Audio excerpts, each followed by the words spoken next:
పండగలే. High power ఉల్లాసం, high power ఉత్సాహం, high power ఆరోగ్యం, హై పవర్ ఆనందం. గుంటూరు వారి XXL మరియు హై పవర్ హార్స్ దేశవాళీ మినపగుళ్ళు. బంధాలు అనుబంధాలు మరింత దృఢంగా, మరింత బలంగా.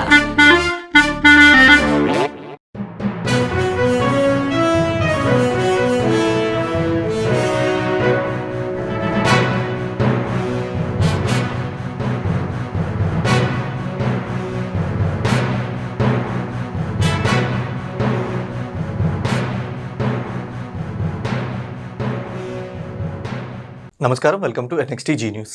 ఈనాటి వార్తలు. జగన్మోహన్ రెడ్డి ముదిరాజు సంఘం అభివృద్ధికి అండగా నిలుస్తామని మాట ఇచ్చి మమ్మల్ని వాడుకొని వదిలేశారని, మమ్మల్ని రోడ్డుకు పడేశారని, మాకు అన్యాయం చేశారని, మా జాతికి జరిగిన అవమానాన్ని భరించలేక వైఎస్ఆర్సీపీ కాంగ్రెస్ పార్టీకి రాజీనామా చేస్తున్నానని గూడూరు నాని అన్నారు. గుంటూరు నగరంలోని ఓ హోటల్లో నిర్వహించిన మీడియా సమావేశంలో ఆయన మాట్లాడారు.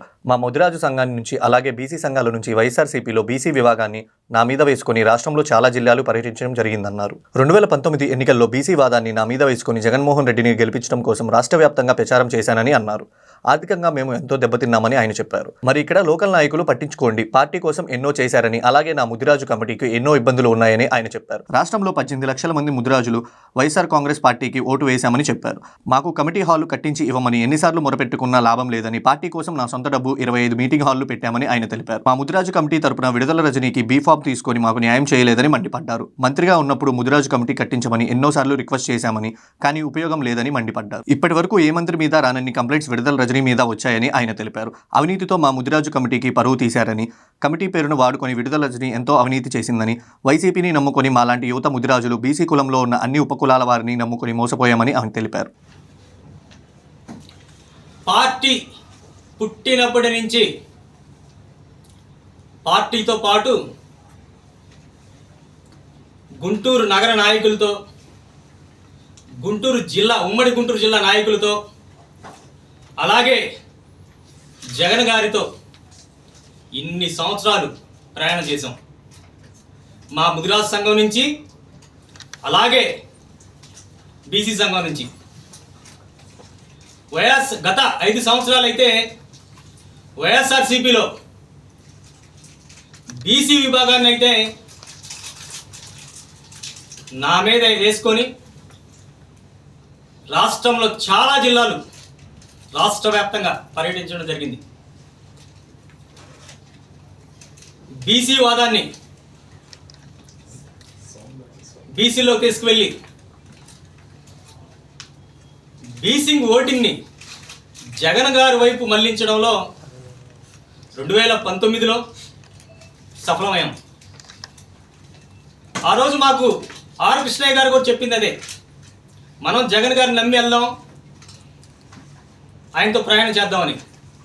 అలాగే కూడా మేము మా ముదిరాజు సంఘంలో, బీసీ సంఘంలో ప్రతి గ్రామాన మండల నియోజకవర్గం తిరిగి జగన్ గారికి ఓటేయండి, మంచి జరుగుతుందని చెప్పాం. ఆర్థికంగా కోట్ల రూపాయలు ఖర్చు పెట్టాం, మా సొంత డబ్బులే. వైసీపీ పార్టీ నుంచి కానీ ఇంకెక్కడి నుంచి కానీ ఏది కూడా ఒక్క రూపాయి కూడా ఆశించకుండా జగన్ గారి కోసం పనిచేయడం జరిగింది. జగన్ గారిని నమ్మి పనిచేయడం జరిగింది. మళ్ళీ ఇప్పుడు పార్టీ కోసం పనిచేయండి అని చెప్తున్నారు. మేము మళ్ళీ మీ పల్లకిలే మోయాలా? మీ అందరి మా తలల మీద కూర్చోబెట్టుకొని మళ్ళీ తీసుకెళ్ళి మిమ్మల్ని అధికారం అనే ఒక సీట్లో కూర్చోబెట్టాలి. తిరిగి మళ్ళీ మీరు తాళాలు వేసేస్తారు, గేట్లు వేసేసుకుంటారు, బయటికి రారు.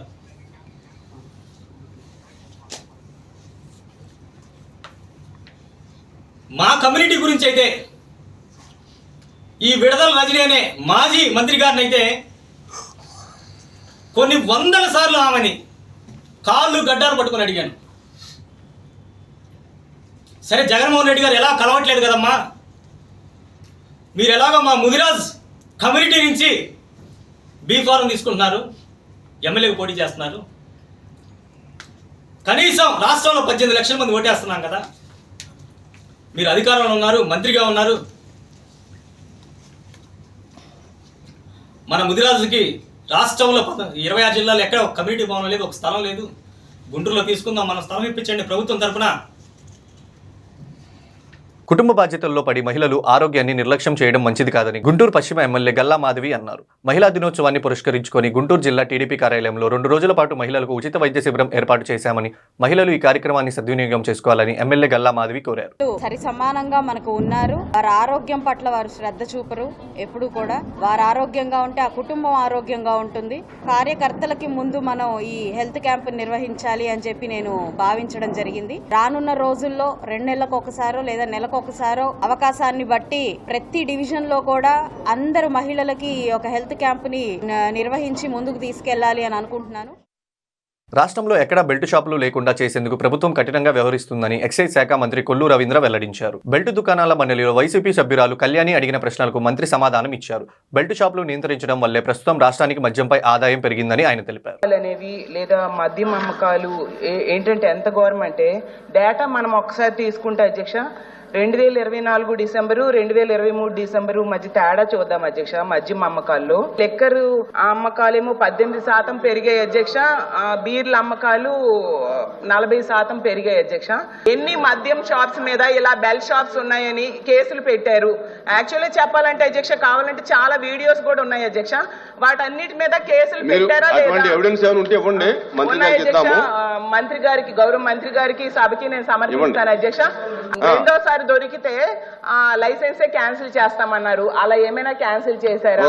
అవన్నీ కూడా చెప్పాల్సిందిగా కోరుతున్నాను అధ్యక్ష. గత ప్రభుత్వంలో చూస్తే అధ్యక్ష దాదాపు 66,967 అంటే అప్పుడు నడిపిందేమో ప్రభుత్వం నడిపింది షాప్స్, ఇప్పుడు ప్రైవేట్ కి ఇచ్చాం. ప్రభుత్వం నడిపినప్పుడే 66,967 కేసులు బెల్ట్ షాపులు అనేది నామినల్ గా వాళ్ళు చేసినటువంటి దాంట్లోనే 66,000. అట్లాగే నాన్ డ్యూటీ పెయిడ్ లిక్కర్ అధ్యక్ష 30,536 కేసులు. అంటే నాన్ డ్యూటీ పెయిడ్ టాక్సెస్ కట్టకుండా రాష్ట్రానికి టాక్సెస్ కట్టకుండా వచ్చినాయి. ఇప్పుడు మేడం గారు అడుగుతున్నారు కదా రెవెన్యూ ఎందుకు మన సేల్స్ ఎలా పెరిగినాయని. అవి కంట్రోల్ చేయడం వల్ల సేల్స్ పెరిగినాయమ్మా. ఇవి రాష్ట్రంలో ఇదంతా కూడా వాళ్ళ జేబుల్లోకి వెళ్ళాయి. అవన్నీ కంట్రోల్ చేసామమ్మా. 150% రేట్లు పెంచేశారు అధ్యక్ష. ఎప్పుడైతే ఈ రేట్లు పెంచారో ఇల్సిట్ లిక్కర్ కి అలాగే నాన్ డ్యూటీ పెయిడ్ లిక్కర్ కి వీళ్ళంతా కూడా డైవర్ట్ అయిపోయారు అధ్యక్ష. వీళ్ళు కొన్ని మండలాల్లో అయితే అసలు షాపులే పెట్టలేదు అధ్యక్ష. కేవలం బెల్ట్ షాపులు నడుపుకోవడం కోసం వాళ్ళ కార్యకర్తలు నడుపుకోవడం కోసం చేసినటువంటి కార్యక్రమాల వల్ల ప్రజలు ఆరోగ్యాలు పోయినాయి అధ్యక్ష. మేము తీసుకున్నటువంటి రిపోర్ట్ ప్రకారం అయితే దాదాపు 2012% దీనివల్ల ప్రాణాలు కోల్పోయినటువంటి పరిస్థితి కానీ వాళ్ళు ఎడిక్షన్ అవడం వల్ల కానీ లివర్ కానీ బ్రెయిన్ కానీ క్యాన్సర్ కానీ వచ్చినటువంటి సందర్భాలు ఉన్నాయి అధ్యక్ష. 2013% ఈ కేసులండి. అంటే నేను అనేది ఈ ఏదైతే లిక్కర్ తాగడం వల్ల అనారోగ్య పాలైనటువంటి ఆ శాతం 1% పెరిగింది గతంలో కన్నా కంపేర్ చేసుకుంటే. ఇప్పుడు 6,998 మంది కేసులు పెట్టామమ్మా. దీంట్లో 7,039 చేసాం అధ్యక్ష. చేసామమ్మా. ఇది అరెస్ట్ చేసింది 17,702 స్వాధీనం చేసుకోవడం జరిగింది. మద్యం పరిమాణం 67 వాహనాన్ని స్వాధీనం చేసుకున్నాం. అట్లాగే 27 ఏవైతే షాప్స్ ఉన్నాయో ఆయనకు ఫస్ట్ కాంపౌండ్ కింద పెట్టి చేయించడం జరిగింది. కేసులు పెట్టడం జరిగింది. జారీ చేసిన షాప్ కేసులు 27, రద్దు చేసిన దుకాణాలు 15 అంటే సెకండ్ టైం కూడా చేసిన 15 రద్దు చేశారు. గవర్నమెంట్ అమ్మితే మంచిదా ప్రైవేట్ వ్యక్తులు అమ్మితే మంచిదా అది కామన్ మ్యాన్ గా నాకు డౌట్ వస్తుంది. గవర్నమెంట్ అమ్మితేనా మంచిది కదా, ప్రభుత్వానికి ఆదాయం వస్తుంది, లిక్కర్ సేల్స్ తగ్గుతాయి. అందుకే గతంలో 23 డిసెంబర్లో తక్కువ ఉన్నాయి, 24 డిసెంబర్లో ఎంత ఎక్కువైపోయాయి అంటే 40% బీర్ల అమ్మకాలు 18% లిక్కర్ అమ్మకాలు పెరిగాయి నేను అనుకుంటున్నాను అధ్యక్ష. ఇంకొకటి గౌరవ మంత్రి గారు ఇంకొక డౌట్ ఇక్కడ ఆదాయం వేయాలి కాదు, మంచిదా చెడ్డదా ప్రజలను ఎలా రక్షించాలి దాని మీద మనం మాట్లాడాలి. వాళ్ళు చేసినటువంటి అక్రమ మద్య విధానం వల్ల ఇల్సిట్ లిక్కర్ పెరిగిపోయింది. 5 తాగి 42 మంది చనిపోయారు జంగారెడ్డిగూడెంలో. అదే విధంగా బయట రాష్ట్రాల నుంచి ఇంపోర్ట్ అయ్యేది అదంతా కూడా ఇవాళ మేము కంట్రోల్ చేయడం వల్ల రాష్ట్రానికి కూడా ఆదాయం పెరిగింది. తాగే వాళ్ళని గ్రాడ్యువల్ గా మనం మార్చాలి కానీ ఇవాళ ఒక్కసారిగా మద్య నిషేధం చేస్తానని చెప్పారు, వాళ్ళే చెప్పారు అధ్యక్ష. గుంటూరు నగరవాసుల్ని ఇబ్బంది పెడుతున్న ట్రాఫిక్ పద్మవ్యూహాన్ని పోలీసులు డ్రోన్ వినియోగంతో చెక్ పెడుతున్నారు. నగరంలో ప్రధాన కూడల్లో ట్రాఫిక్ రద్దీ, పార్కింగ్ సహా నేరాలను కట్టడి చేయడానికి డ్రోన్ గస్తీతో పరిష్కారం చూపనున్నారు.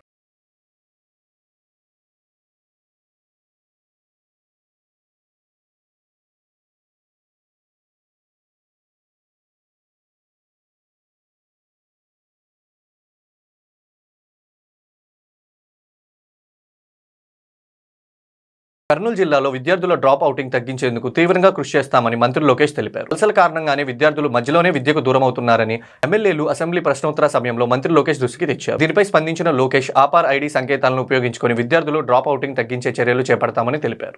ఎన్రోల్మెంట్ రేషియో కానివ్వండి, లిటరసీ రేట్ కానివ్వండి, డ్రాప్ అవుట్ కూడా చూస్తే అన్నిట్లో కర్నూలు జిల్లా కర్నూలు పార్లమెంట్ వెనుకబడి ఉంది. అది వాస్తవం, దాంట్లో ఎలాంటి సందేహం లేదు. అందుకే మీరు ఈసారి చూస్తే డిఎస్సిలో రిక్రూట్మెంట్లో పెద్ద ఎత్తున కర్నూలుకే ఉపాధ్యాయులు రాబోతున్నారు అధ్యక్ష. చాలా సీరియస్గా చూసుకుంటున్నాను ఇది. అది ఫస్ట్. ఇప్పుడు మేము మాట్లాడుకుంది ఏంటంటే అపార్ ఐడి ద్వారా మేము ట్రాక్ చేద్దాం.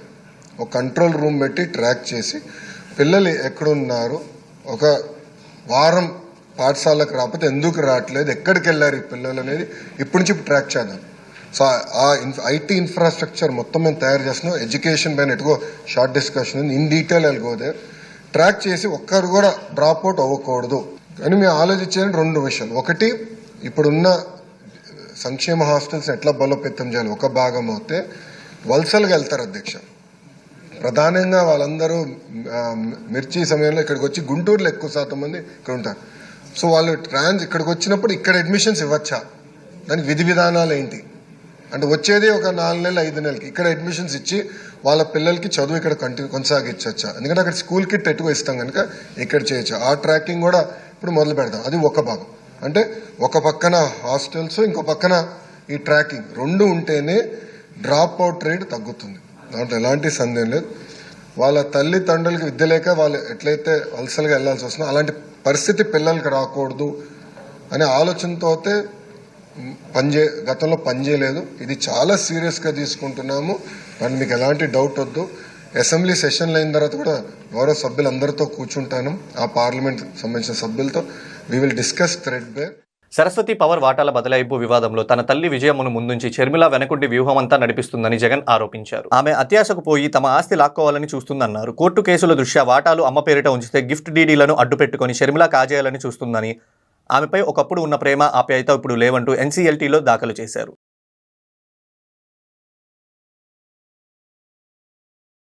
ఈ వార్తలు ఇంతటితో సమాప్తం. తిరిగి మరో బులెటిన్లో మళ్ళీ కలుద్దాం. నమస్కారం.